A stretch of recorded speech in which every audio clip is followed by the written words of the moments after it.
Alrighty, hey there guys, Rooster here with another product review slash unboxing. I guess you could just pretty much call it an unboxing. Today we have the Corsair H60. Now this is the first one of this line. This came out years ago in the market, I think as early as 2011, I believe. I don't think 2010, I think 2011 is exactly when it came out. Now why am I going over this, being that it's so old? Well, for one thing, it's still sealed, and I've never really had the need for a closed loop liquid cooler. I don't overclock a whole lot, and most of my PCs, are enough for my needs currently. Now, really, I'm just more reviewing this because I just got this today, but not at a retail store. I got this son of a gun on Craigslist. Some guy's like, hey, I bought this by mistake and I screwed up and I can't return it, so he's trying to sell it. I got this for 25 bucks. Sealed. It's not even open. So I even double checked it when I went to go see him. I was like, is there any tape around here? Did he seal this himself? Nope. It is factory sealed, has not been opened. Imagine I totally get trolled here and he actually somehow managed to reseal it without, any obvious sign of tampering. And then I open it up and it's just a frickin' pair of steak knives like this. Or china, or teacups. Anyway, let's go ahead and get it open, and then let's see what it has to offer.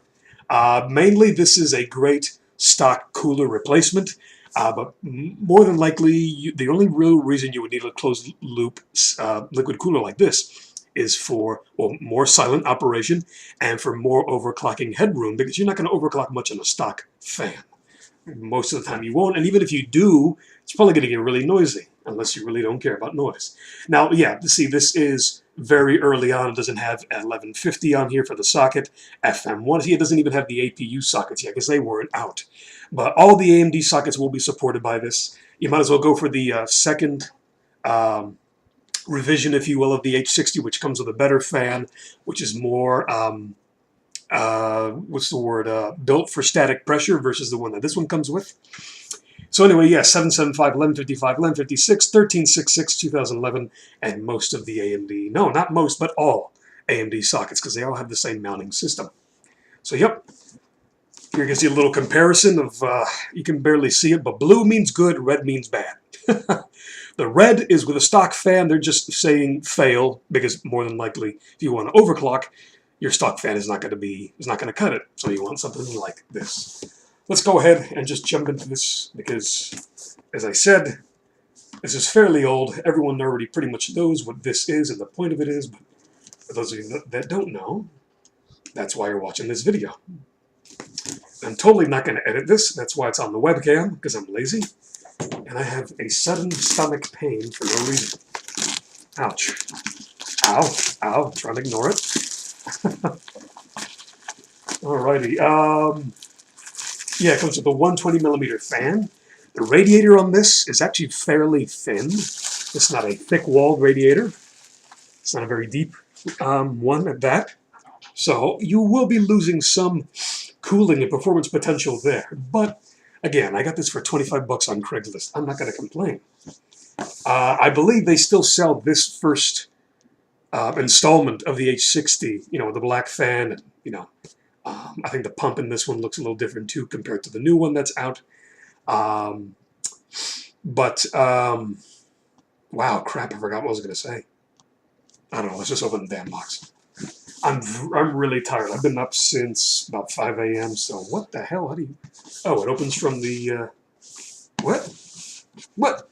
Okay, it's rocket science, apparently. Let's see. Alrighty then. So stop! Don't return this to the store. Well, first off, I can't because I got it off of somebody else. Ooh, 2010. Oh man, maybe this came out in 2010. It could just be this little booklet that's from 2010. Yeah, maybe.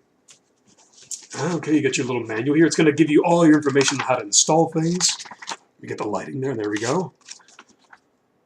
Oh, wait a minute. This has the rigid...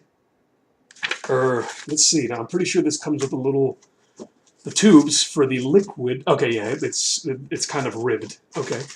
Here's your mount. It looks like everything is here, so I didn't get trolled. This is nice. Here's all your mounting hardware. You're going to want some of these look like you can tighten them by hand. Yeah, you can tighten some of these by hand, and then finalize the tightening, the last little bit of tightening with a Phillips head screwdriver. And you have a, ooh, what is that? I'm totally inspecting this right now. But anyway, mounting hardware.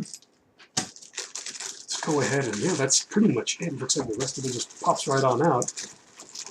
What is this? Here is the back bracket, the motherboard back plate. You want to put this on the back of your motherboard. Some of these depend on which socket. Here's your, yep, here is your, oh, this is going to be for AMD. It's pretty obvious. And I think, yeah, because the AMD has its own back plate, you're going to be using that. This is going to be for your Intel. Because you're going to have the, yep, you're going to have to move these little, yeah, let me see, do you just move them? Yep, you move them for, 1366, 775, 1155, 1156, blah, blah, blah. This one, I cannot say if it will be compatible with 1150. I would assume so, but double check the manufacturer's website. I mean, you might as well get the new one anyway, because like I said, this is the first installment of the H60 series. Oh, Lord, let's take this out without... oh, Lord. Oh, Lord. Okay. Well, that's the fan. That's the pump assembly right there. Totally did that. My cat isn't in here this time to screw up my unboxing. So here's the fan. Oh, it's got some heft to it. Ooh, interesting. Wow. Yeah, this is kind of static, pressure optimized. Yeah, kind of, sort of. Wow, this is a hefty fan, dude. Holy shit. Yeah. Look at that. Look at that middle.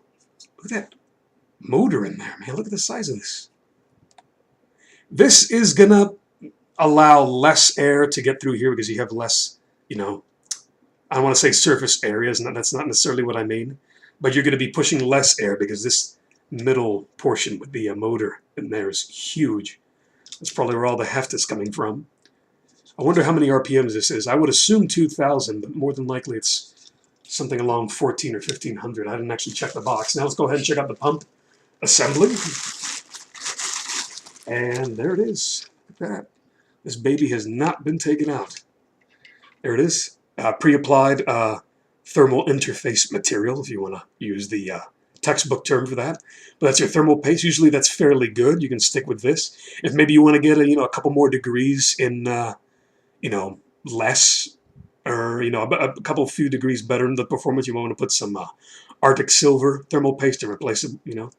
But this is fairly good. Certainly better than the white junk. Yeah, see, like I said, it's a fairly thin radiator. I don't have. Do I have a ruler on me? Yes, I do. This is about an inch in thickness. So I think the newer revision's just about 2 inches, just under 2 inches, and that's going to add a lot more surface area on the fins here, so you can actually absorb more heat. Just obviously with their better static pressure optimized fans, it's going to be able to push through that extra, fin density. Wow, denseness. That's not a word. But yeah, so here's your pump. I'm not sure how noisy it's going to be. I've heard that some pumps could be a little noisy, but I guess we'll find out. That's for the some air to come through there. It seems like a little breather hole. And yeah, these are fairly rigid tubes. You can twist them a little bit, but I prefer the rubber ones because they won't kink as easily. They're more flexible. But you're going to put this on the. Imagine this is in your case right now. This is your rear exhaust 120 up at the top, and then here's your motherboard with the CPU right here, and you're probably going to do something like that. But hopefully, the case isn't too crowded, so you don't have to turn. Man, I'm getting in front of the camera here. You don't have to turn too much or twist this too much because I don't like this kind of tubing. But again, for 25 bucks, I'm not going to complain. Maybe sometime in the future, if I notice the performance degrades or whatnot, or if I want to experiment, I may try to put my own tubing on this. I'm pretty sure I've heard of people modding these closed-loop systems before and putting their own tubing, either thicker tubing or just more flexible tubing for that matter, and then just, refilling it with their own coolant. And yeah, but yeah, if you guys actually want a video of when I actually put this in a system, let you see how it performs, and let me know in a comment below. But anyway, so thanks for watching. This has been the Corsair H60. Hopefully this video has been informative and helpful, and subscribe if you like. Give this video a like also if you liked it. Dislike it if you think it sucks, especially because of my horrible webcam camera work here, because I'm tired. I shouldn't even be doing this review. But I figured I'd do it because I have to stay up a little bit longer, and this is killing time. So, bye.